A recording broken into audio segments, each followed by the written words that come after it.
ओम शांति। भगवत गीता श्लोक क्लास में आज का श्लोक है अध्याय 6 का 16वां श्लोक।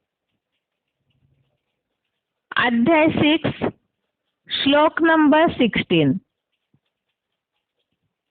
श्लोक है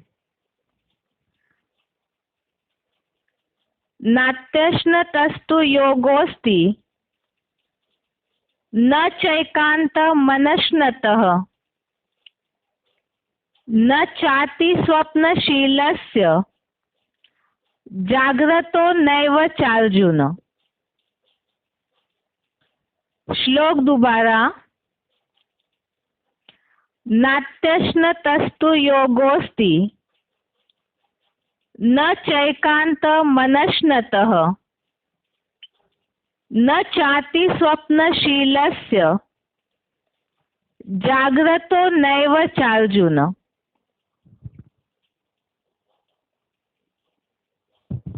श्लोक का संधि विच्छेद है न अति अश्नतः तु योगः अस्ति न च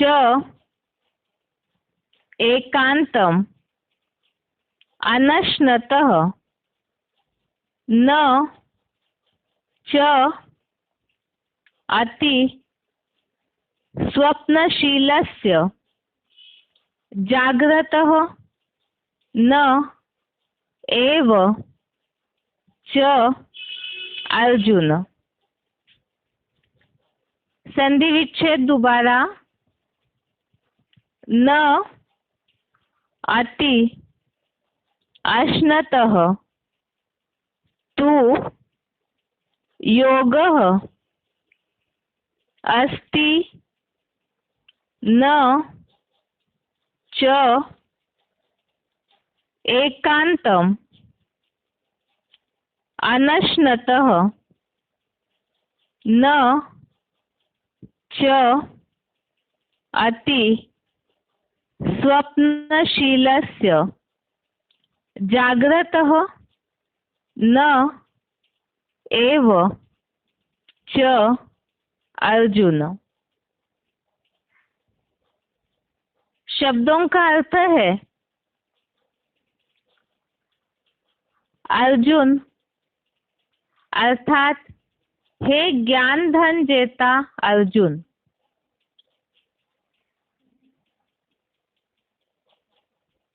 न अर्थात न, तू अर्थात तो, अति अर्थात अधिक,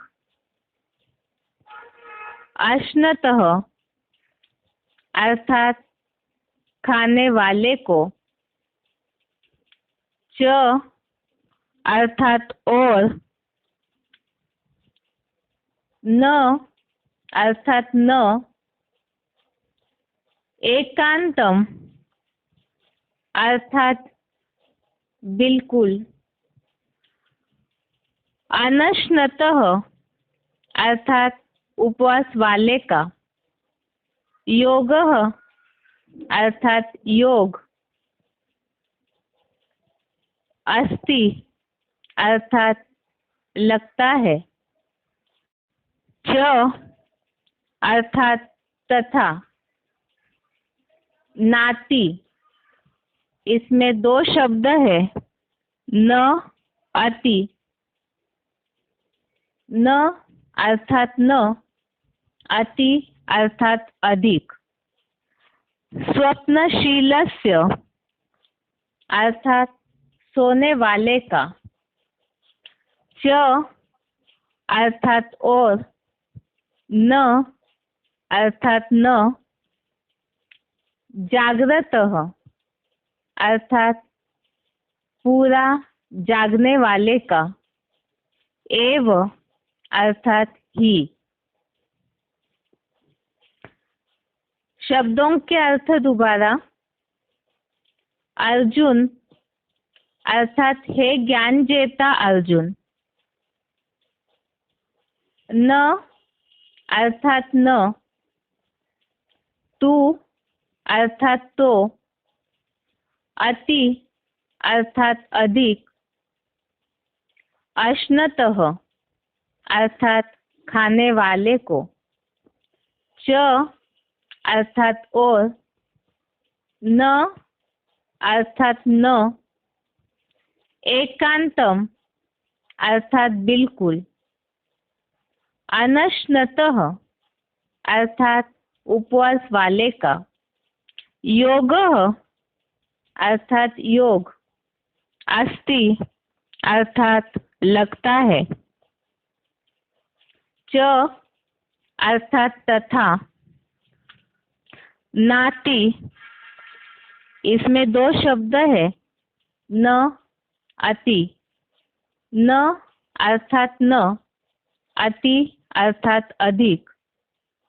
स्वप्नशीलस्य अर्थात सोने वाले का। च अर्थात और। न अर्थात न। जागृतः अर्थात पूरा जागने वाले का। एव अर्थात ही। श्लोक का अर्थ है,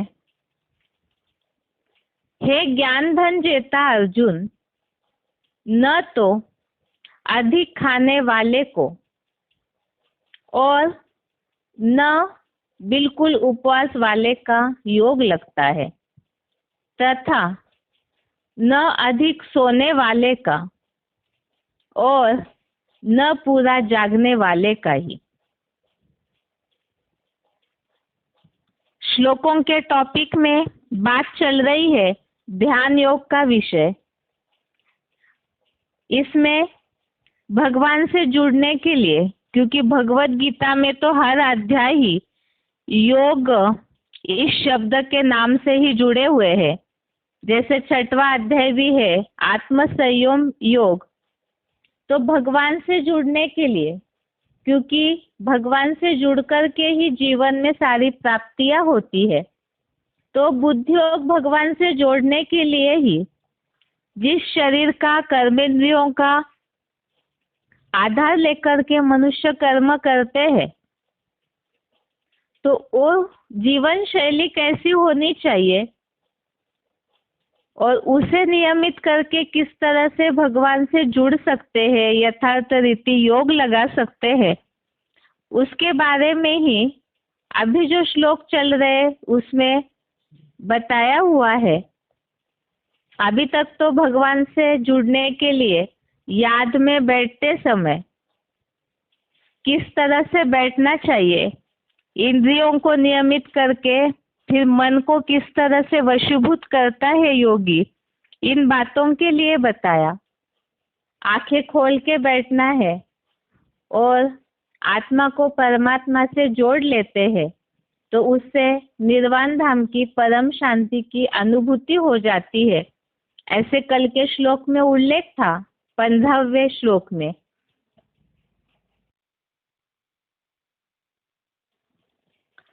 और आज के श्लोक में योग किनका लग सकता है और किनका नहीं, उसके बारे में बताया है। अभी तक तो दूसरे अध्याय में कुछ श्लोकों में ऐसे उल्लेख हमने देखा था कि जिनमें बुद्धि नहीं है वो योगी नहीं, और योगी नहीं है तो शांत भी नहीं हो सकता, सुख भी नहीं उनको मिलता। तो योग के द्वारा सुख शांति की प्राप्ति करने के लिए ही आज के श्लोक में पुरुषार्थी जीवन में एक खास बात बताई, जहाँ सभी मनुष्यों की बुद्धि विचलित होती है। तो उसके लिए बताया न अधिक खाने वाले को और न बिल्कुल उपवास वाले का योग लगता है, और पूरा ज्यादा सोने वाले का और पूरा जागने वाले का भी योग नहीं लगता है। तो इसमें बैलेंस वाली स्थिति होनी चाहिए। हर चीज में ही बैलेंस होना चाहिए, जो आगे के श्लोक में, कल के श्लोक में उल्लेख है इस बात का। अभी के श्लोक का ही क्लैरिफिकेशन सहित अर्थ देखते हैं साथ में ही। क्लैरिफिकेशन सहित अर्थ है, हे ज्ञान धन जेता अर्जुन, न तो अधिक खाने वाले को बहुत आलस्य या नींद आने कारण और न सभी सांसारिक भोगियों को भूख सताने से बिल्कुल उपवास वाले का योग लगता है, तथा न अधिक सोने वाले का और न पूरा जागने वाले का ही अच्छा योग लगता है। तो अधिक खाने वालों के लिए तो क्लैरिफिकेशन में अर्थ बता दिया, समझाया कि आलस्य और नींद के कारण, जैसे मुरलियों में भी कई बार इन बातों का उल्लेख शिव बाबा ने समझाया है। अगर ज्यादा खाते हैं, जैसे बहुत अच्छा भोजन लगा तो हवस करके खा लिया, और अगर अधिक खा लेते हैं तो उससे आलस और नींद तो आएगी ही।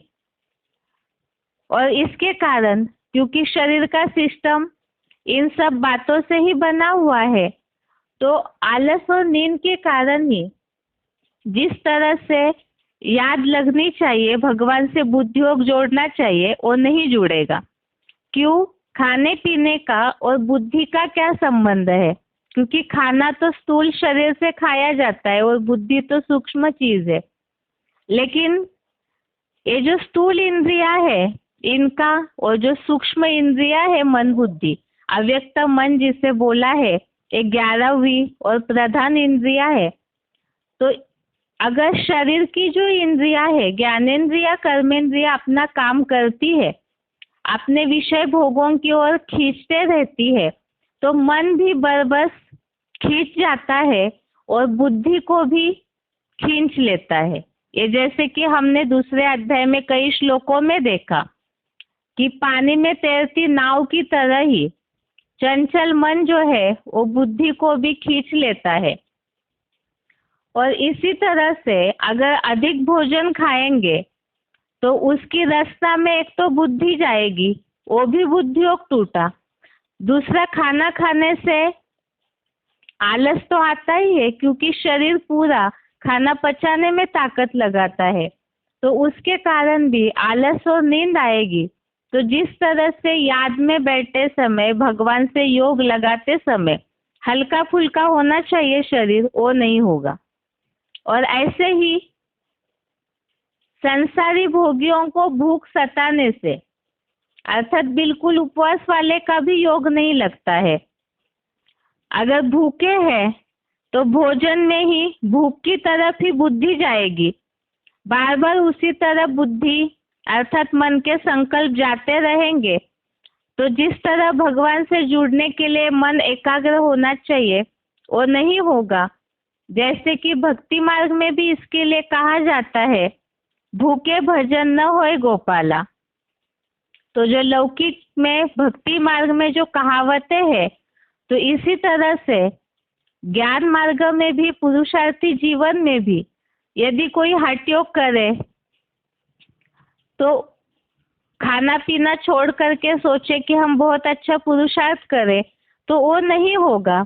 क्योंकि अगर सही रीति से शरीर को, जब तक याद की पराकाष्ठा की अवस्था नहीं बनी है, तब तक शरीर को चलाने के लिए जो नियमित चीजें चाहिए, तत्व चाहिए, अर्थात ये भोजन चाहिए, वो यदि नहीं मिला तो शरीर कमजोर होने के कारण भी जिस तरह से याद लगनी चाहिए वो नहीं लगेगी।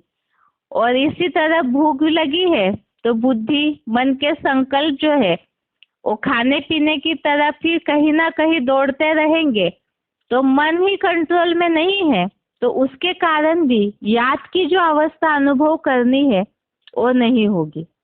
इसी तरह से अधिक सोने वाले का योग नहीं लगता और ना पूरा जागने वाले का। अब जैसे पूरा जागने वाले अर्थात रात की नींद जो है ये शरीर 5 तत्वों का बना हुआ है और अभी इस दुनिया में सारे ही 5 तत्व तमो प्रधान है, तो उसका असर पुरुषार्थी जीवन में भी ऐसी योग की पराकाष्ठा हुई नहीं है। लगातार की आत्मिक स्थिति की जब तक प्रैक्टिस नहीं हुई है, तब तक के लिए अगर पूरी तरह से जागते हैं, रात की नींद भी छोड़ देते हैं और सोचे कि हम पुरुषार्थ करें, तो वो भी नहीं होगा, क्योंकि शरीर को जितना आवश्यक है, जो मुरलियों में शिव बाबा ने बोला है, अज्ञानियों की नींद 8 घंटे की होती है, तो ज्ञानियों की उससे आधी होनी चाहिए। तो ये श्रीमत है।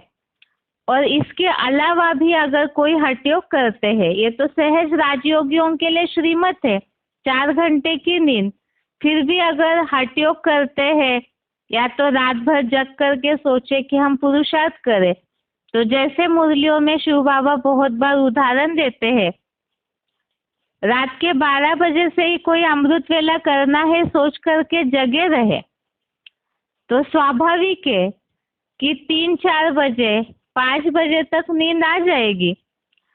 तो उस समय उठ करके जल्दी 12 बजे से याद तो कर लिया, अच्छी अवस्था बना भी ली, लेकिन फिर अमृत वेला करते ही सो जाते हैं, तो किया हुआ पुरुषार्थ व्यर्थ होगा। अमृत वेले का फाउंडेशन अगर अच्छा हो, फ्रेश हो, और उसके बाद अगर दोबारा सोते नहीं है, तो वो जो अवस्था बनती है वो पूरा दिन काम करेगी। लेकिन अगर इसी तरह हठयोग करके रात को जग जाते हैं, तो सही समय आने पर जिस तरह कमाई करनी चाहिए वो न होकर के नींद आने लगेगी, और नींद आएगी तो जो कमाई करनी चाहिए वो नहीं कर सकते हैं। तो ये आज के श्लोक का अर्थ है कि न तो अधिक खाने वाले का बहुत आलस्य नींद आने कारण, और न सभी सांसारिक भोगियों को भूख सताने से बिल्कुल उपवास वाले का योग लगता है, तथा न अधिक सोने वाले का और न पूरा जागने वाले का ही अच्छा योग लगता है। अच्छा योग लगना अर्थात याद में बैठते ही, कई मुरलियों में शिव बाबा ने इस बात के लिए बताया है, याद में बैठते ही अगर आत्मा का परमात्मा से मिलन होता है, तो अव्यक्त स्थिति अनुभव होने के बाद एक हल्केपन की अवस्था की अनुभूति होगी। याद में बैठ के उठने के बाद वाणी में आने की इच्छा नहीं होगी, इतनी हल्केपन की अवस्था अनुभव होगी। लेकिन अगर इस तरह की खाने पीने की बात या सोने की बात के लिए जो भगवत गीता में बताया है, अगर इस तरह हठयोग करते हैं, अधिक जाग गए या अधिक खा लिया, तो फिर योग की अवस्था अच्छी जो अनुभव होनी है वो नहीं होगी। इसीलिए आगे जो श्लोक आ रहा है उसमें यही बात बताई कि नियमित होना चाहिए, बैलेंस वाली स्थिति होनी चाहिए। पुरुषार्थी जीवन का लक्ष्य ही है लक्ष्मी नारायण जैसे बनना, विष्णु फरिश्ता, तो वो विष्णु फरिश्ता अर्थात बैलेंस वाली स्थिति, तो पुरुषार्थी जीवन में हर बात में नॉलेजफुल होकर के बैलेंस वाली स्थिति होनी चाहिए। आज के श्लोक का अर्थ है, उच्चारण सुनते हैं, उसके बाद पॉइंट्स।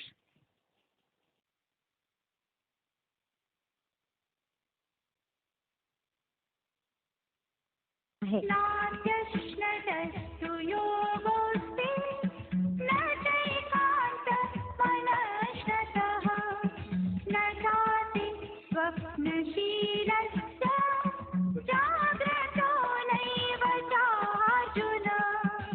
ज्ञान धन जेता अर्जुन, ना तो अधिक खाने वाले को बहुत आलस्य नींद आने कारण, और ना सभी संसारी भोगियों को भूख सताने से बिल्कुल उपवास वाले का योग लगता है, तथा अधिक सोने वाले का और ना पूरा जागने वाले का ही अच्छा योग लगता है। है।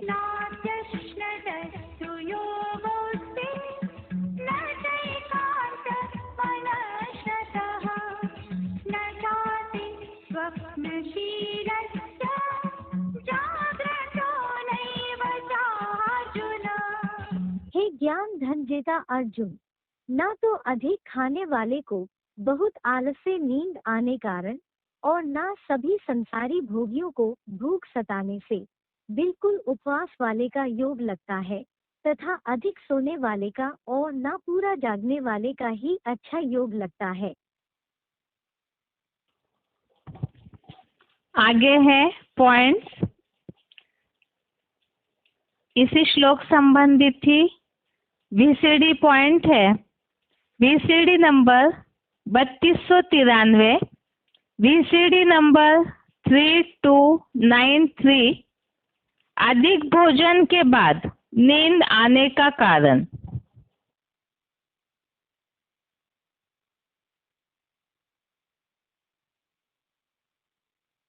रात के 12 बजे तक बहुत टाइम खराब होता है, वहां नहीं जगना चाहिए।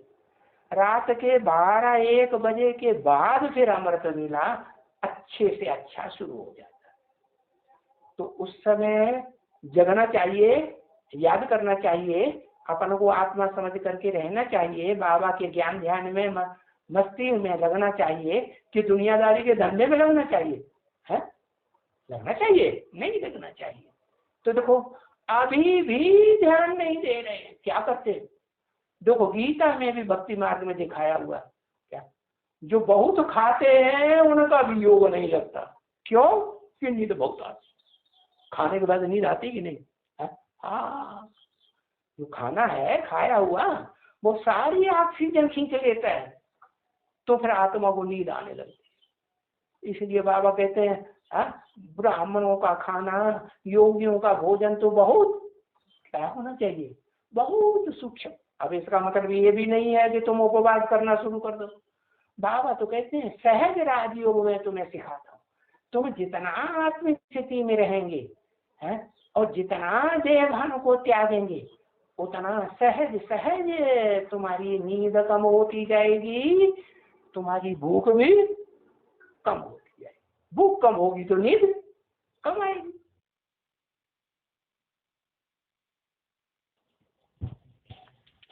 आगे है selected point number 86, selected point number 86।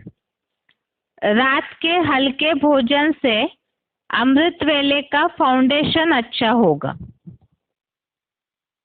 अमृत वेले हम जब जागते हैं मुँह धोकर स्नान करके अमृत वेला करना चाहिए ना, जागते ही करना चाहिए? सवेरे को जैसे ही आँख खुले वैसे ही सबसे पहले अपनी भ्रकुटी में आत्मा को याद करना चाहिए, 1 सेकंड भी गवाए बगैर। फिर देखो सारा दिन कैसी अच्छी अवस्था रहती है।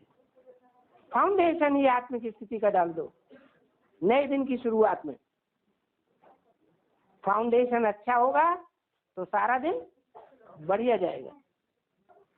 और फिर उसको जितना देर कंटिन्यू रख सको, 10 second, 15 second, 20 second, 1 minute, 2 minute, 10 minute, 15 minute आत्मा की स्थिति में स्थिर होकर के बैठेंगे तो उतना ज्यादा लंबे समय का सारा दिन फायदा होगा। करके देखो। के बाद मुँह धोना चाहिए ना? ओहो, मुँह धोने में लग जाओगे। खाना ज्यादा खा लोगे तो सवेरे को अपने आप मुँह धोने की जरूरत पड़ेगी, नहीं तो फ्रेश उठोगे। खिचड़ी खाओ पतली पतली।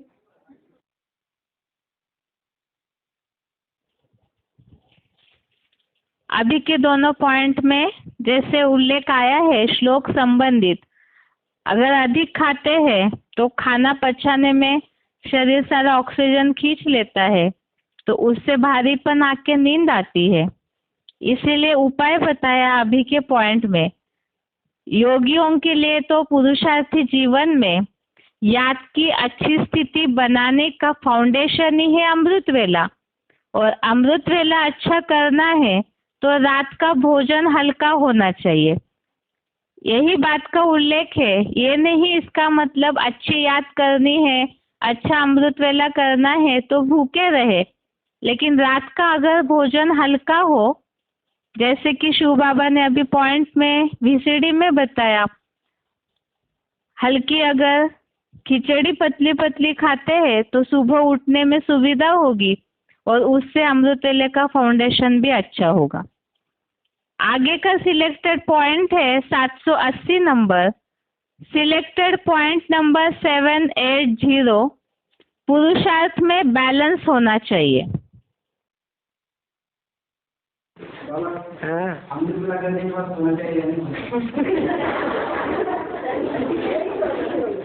अमृत वेला करने के बाद अमृत वेला 4:45 बजे खलास हो जाता है।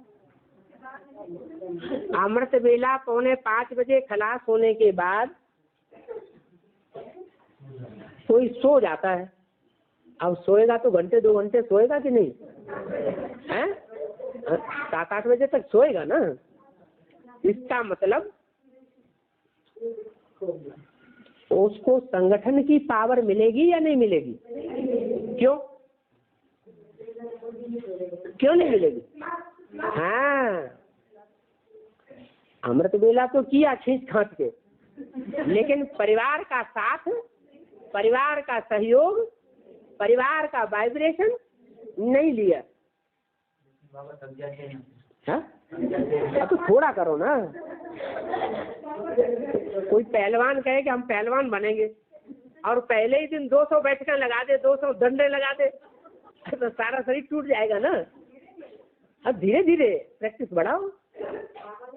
पहले 15 मिनट बैठो, फिर आधा घंटा बैठो, धीरे धीरे धीरे धीरे करते करते फिर घंटे 2 घंटे तक ले जाओ।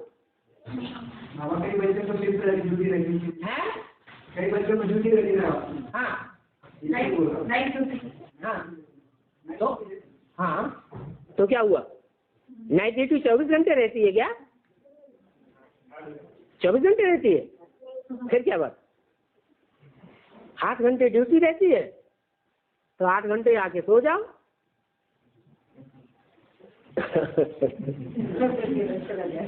ऐसे सोना तो योगियों के लिए 4 घंटे के लिए ही बोला है। 4 घंटे की सॉलिड नींद हो जाए तो काफी है। मतलब रहने वालों के लिए रात और दिन होता ही नहीं। ये तीव्र पुरुषार्थियों के लिए है। आगे का पॉइंट है selected point number 1733। Selected point number 1733। अधिक जागने वाले का योग नहीं लगता, इसका उदाहरण।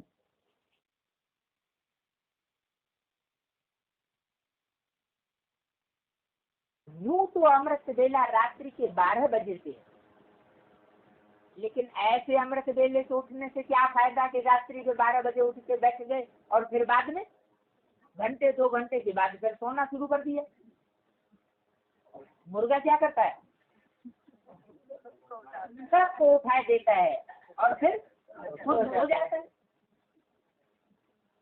तो ऐसा अमृत वेला सफल करना है क्या? नहीं, एक बार जगना तो दोबारा सोना नहीं। रात्रि के 12 बजे तक टाइम गंदा होता है। उस समय तक माया बहुत शोरगुल मचाती है, क्योंकि उसका अपोजिशन करने वाला कोई नहीं होता। किसी में ताकत नहीं जो उसका अपोजिशन कर सके। अंधकार का अपोजिशन कौन करता है? सिवाय सूर्य के अंधकार का अपोजिशन कौन करेगा? ज्ञान सूर्य प्रगटा तो अज्ञान अंधेर विनाश। अज्ञानता का अंधकार दूर होता है क्योंकि ज्ञान सूर्य प्रत्यक्ष होने लग पड़ता है। तो रात्रि के 12 बजे तक वायुमंडल बहुत खराब रहता है, तो 1 बजे तक छोड़ देना चाहिए।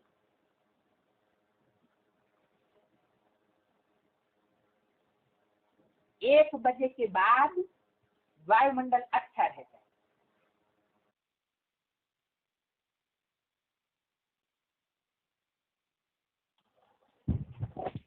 आगे का पॉइंट है selected point number 1427, selected point number 1427। अधिक खाने वाले भोगी और योगी में अंतर।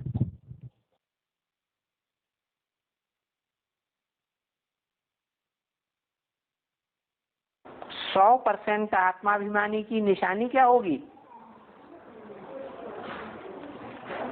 अरे कोई निशानी बता दी है, हैं?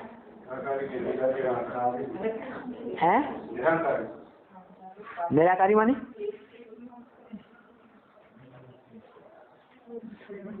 निशानी बता दी, इच्छा मात्रम अविद्या। कोई भी इच्छा नहीं रहेगी, माना खाने की इच्छा रहेगी कि नहीं है? कुछ खाएं, भूख लगी है, छटपटाने लगेंगे। कुछ पिए, प्यास लगी है। इंद्रियों का कुछ न कुछ भोग भोगे, भूख लगी है, इच्छा होगी या नहीं होगी? है? देहभान है तो इच्छा होगी। देहभान का नाम निशान नहीं है तो कोई भी इच्छा हो ही नहीं सकती। और अनुभव भी किया होगा ब्राह्मणों ने अपने जीवन में। जिन दिनों याद की अच्छी अवस्था रहती है उन दिनों भूख और प्यास और नींद क्या हो जाता है? भूख भी कम लगती, प्यास भी कम लगती और निद्रा भी कम आती।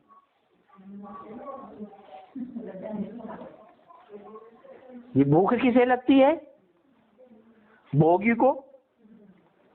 क्या कोई भी इंद्रियों की भूख लगती है तो भोगी है या योगी है? भोगी है।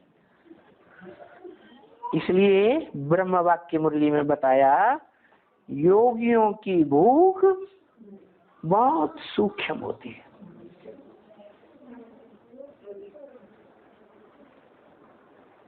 क्या? जितना बड़ा योगी होगा तो उसकी भूख भी कम होगी। भोगी होगा तो इंद्रियों की भूख भी जाती होगा। निजाम बादशाह है 500 रानियां रखता था। उसकी कामेंद्रिय की भूख कितनी बड़ी थी, कितना खाता था। हिस्ट्री बताती है कि जब वो सवेरे को नाश्ता करता था तो जो केले हैं ना उनका बड़ा लंगर पका हुआ पूरा सामने रख दिया। आपने कहा सारा सफाचक इतना खाता था, नाश्ते में ही इतना खा जाता था। तो भोगी था कि योगी था? भोगी था। भोगी को भूख भी ज्यादा लगती, भोगी को नींद भी ज्यादा आती। और भोगी के जो भी इंद्रियां हैं 9 द्वारे हैं। शरीर में कितने द्वार? 9 द्वार हैं। 9 द्वारों में से ज्यादा गंध निकलेगी।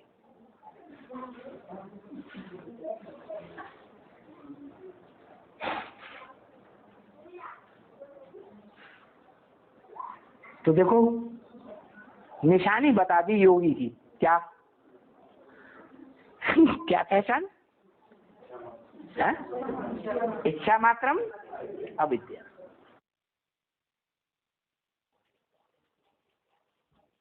अभी तक के पॉइंट में जैसे बात आई कि जो भोगी है तो उनको भूख भी ज्यादा लगेगी, नींद भी ज्यादा आएगी, क्योंकि ज्यादा भोजन खाते हैं तो नींद भी ज्यादा आती है।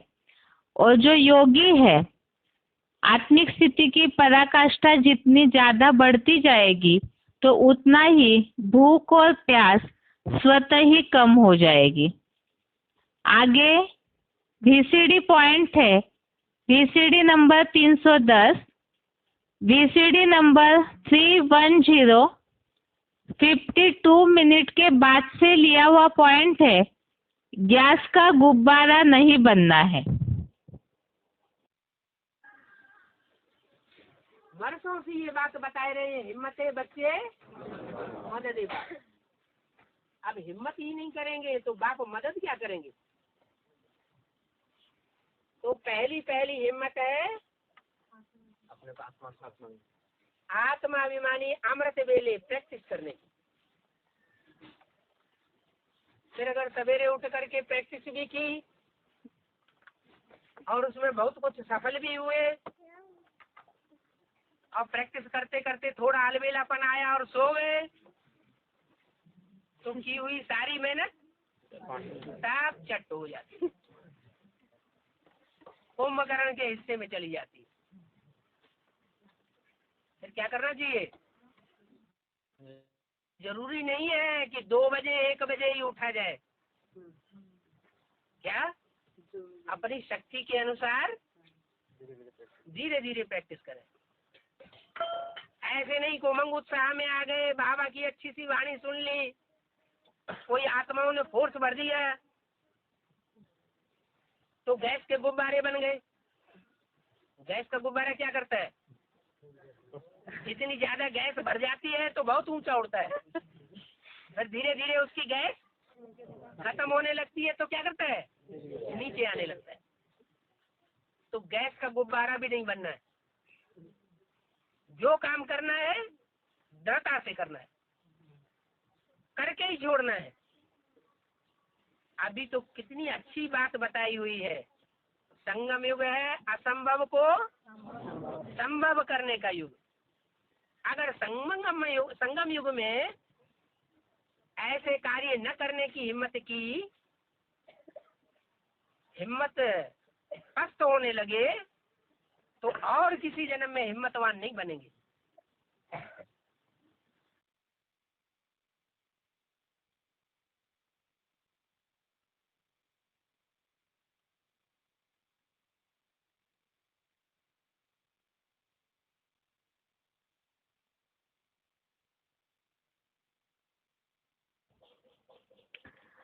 अभी के पॉइंट में बात बताई है, गैस का गुब्बारा नहीं बनना।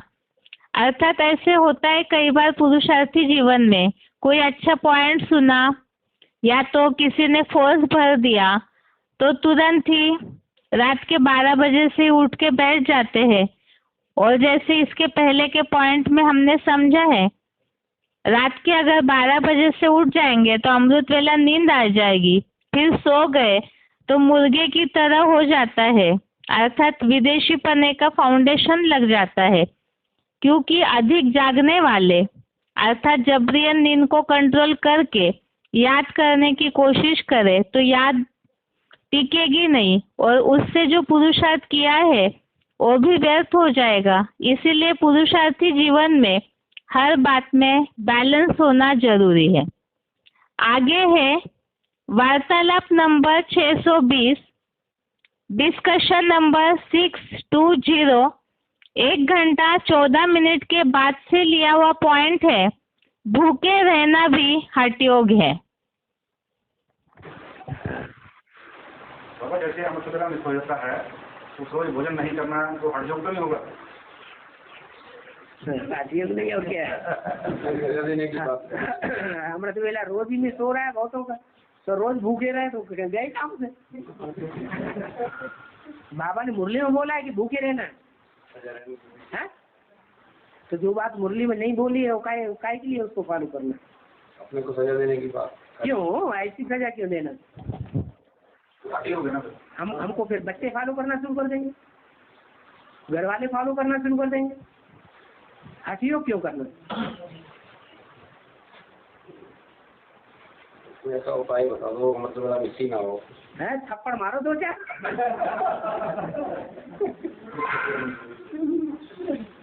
जोर जोर से।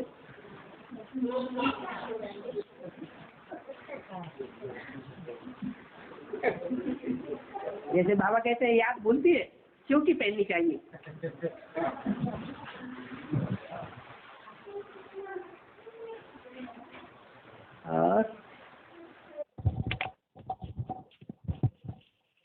इस तरह से श्लोक संबंधित मुरली और वार्तालाप के पॉइंट्स थे। श्लोक का सार यही है, अधिक जागने वाले, अधिक सोने वाले, अधिक भोजन खाने वाले और पूरे भूखे रहने वाले, इन सब का योग नहीं लगता।